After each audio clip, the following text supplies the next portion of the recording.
Welcome to the Gospel Addict Podcast. I'm Bryan. And I'm Jim Reski. We're gospel addicts because we believe the gospel of Jesus isn't just good news, it's the best news ever. We're addicted to the gospel because it doesn't just start us out in the Christian life, it is the Christian life. Join us as we look at the Bible through the lens of the gospel. Thanks so much for listening.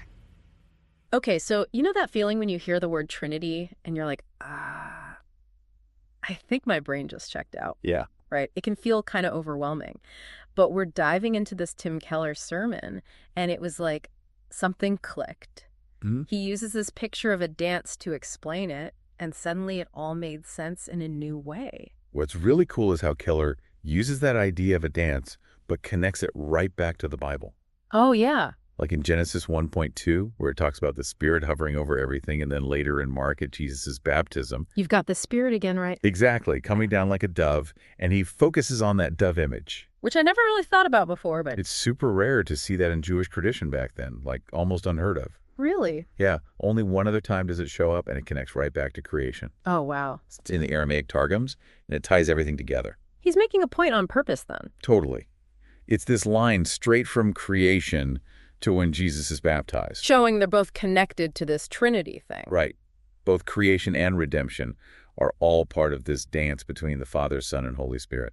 Like, God's not just this distant figure who sets things in motion and then steps back. Yeah, it's much more dynamic than that. This ongoing exchange of love. Exactly. So if that's the heart of reality, how should that change how we actually live? That's what I love about Keller. He gets that we need to connect this to our lives. Right. Like if you think about it, a life that's all about me, my wants, my way, Yeah. that's like being stuck. And the world keeps moving. Totally. You're missing out on the music and the movement and the whole point of the dance. It's like we're trying to do the tango, but our feet are nailed to the floor. Exactly.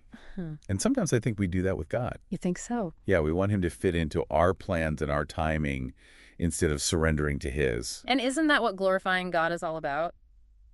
That's a great point. It can sound so formal and old-fashioned. Right. But Keller says it's actually about seeing how beautiful and worthy of our love God is. Like recognizing something amazing and just having to share it with the world. Yes. Yeah. Like imagine a master craftsman who makes something incredible, and you get to be the one to show it off. You're not just following orders. Right. You can't help but want to tell people about it. It's like falling head over heels in love. Exactly. You know that feeling when someone just completely captivates you? Yeah, and everything just seems brighter and more vibrant. Yes. And Keller says that's a glimpse of the kind of joy we find in God. So it's not about pretending the hard stuff doesn't exist, No. but about finding our joy and our center in something bigger than ourselves. Exactly. And I think that's good news. That's a good point, though, because human love can be messy. Oh, yeah. It doesn't always work out the way we hope. Definitely not. So to compare that to this perfect love with God is kind of scary. It makes sense, though, right? Yeah. When we think about giving up control completely, like Keller talks about surrendering to God's love, we see the risk, For sure. the chance of getting hurt or things not going the way we planned. And that's terrifying. Right. It reminds me of that story Keller tells about that intense Bible study. Oh, yeah, with the contract? Yes. Yeah. That thing was intense. Yeah. Like promising to obey and thank God for absolutely everything. No matter what. Even when it's hard, even when it hurts. It really shows you how much we want to be in control. We want the good stuff, Of course. but we want it on our own terms. And that's the opposite of what it means to really follow God, to be in sync with his plan. So how do we let go of that need to be in control? That's where Jesus comes in, Okay. when we see him on the cross. That's what letting go looks like. He didn't try to force things to go his way. He surrendered to God's will even when it was painful. He didn't just talk about it. Right. He lived it out perfectly. And here's the amazing thing. We get to respond to that love. It's not like we have to be perfect first. Exactly. God's love is already there. It's like he's holding out his hand, inviting us to join the dance, and all we have to do is take it. So we're not trying to copy Jesus' every move. Right. We're letting his love lead us. And that changes everything. It's not about following a bunch of rules. It's about a relationship. It's about love. Yes. And that love should flow out of us too. It's not just between us and God. It's about how we treat other people too. Exactly.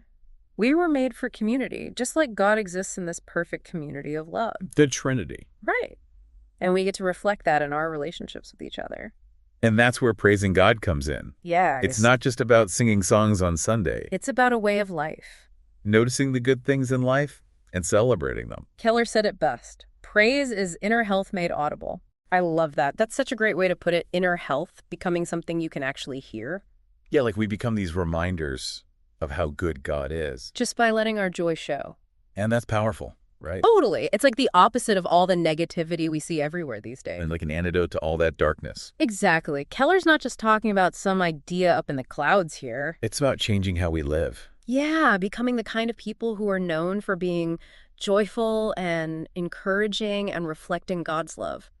And it makes me think about how when you really experience that kind of love, it changes you from the inside out. It has to, right? Right. Because it's not just about knowing the right things in your head. It's about your heart changing. Yeah. And Kelly even talks about how this whole idea of the Trinity, it can't just stay theoretical. It's meant to be lived out. Exactly.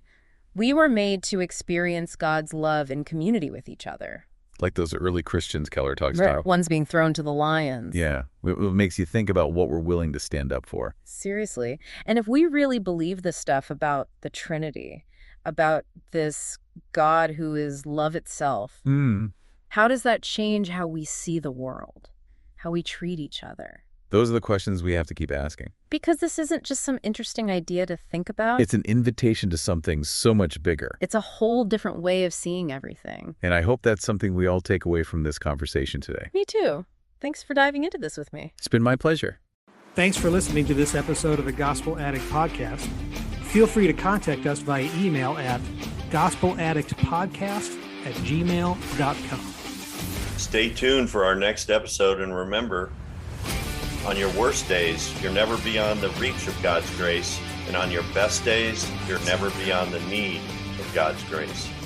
See you next time.